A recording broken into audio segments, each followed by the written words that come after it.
kita dili sa angay muhusga sa atong isig katawo, bisan pa man managlahi ang atong mga pagtuo. Kung perpekto ka, o sige, pwede ka muhusga. Apan kung dili, baga ra kaayo tagnaong nga magpakaaron ingnon.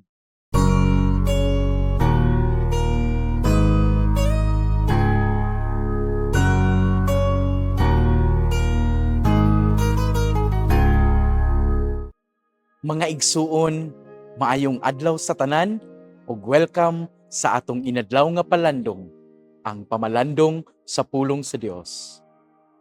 Ako si Child Sawe, usa ka pre-deacon dinhi sa Archdiocese sa Sugbo. Sa atong ebanghelyo karon, usa kini sa mga radical nga mga kabuhatan ni Jesus.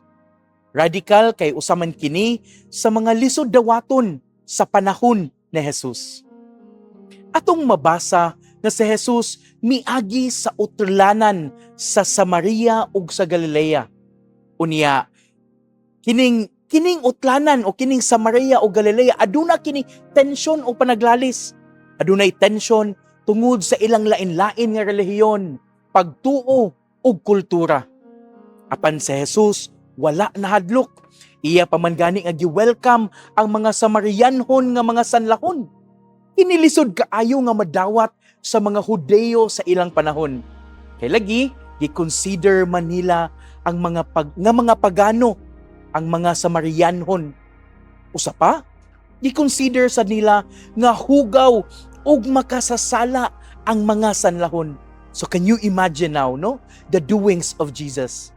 Ang mga Hudeo sayod nga ang balaod dili gayud moduol ni ining mga tawhana, ilabi na sa mga sanlahon kay sila mahadlok man matakdan o mahugawan. Apan si Jesus, he broke the barriers, both physical and social. Wala siya nahadlok. Kini timaan lang nga kita dili sa angay muhusga sa atong isig katawo, bisan pa man managlahi ang atong mga pagtuo. Kung perpekto ka, o sige, pwede ka muhusga. Apan kung dili, baga ra kaayo tagnaong nga magpakaaron ingnon.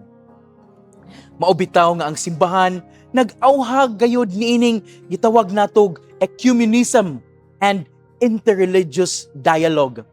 Nga despite of our differences, managlahi man ang atong pagtuo, usa gihapon kita ka komunidad nga angay og equal og dignity o dignidad.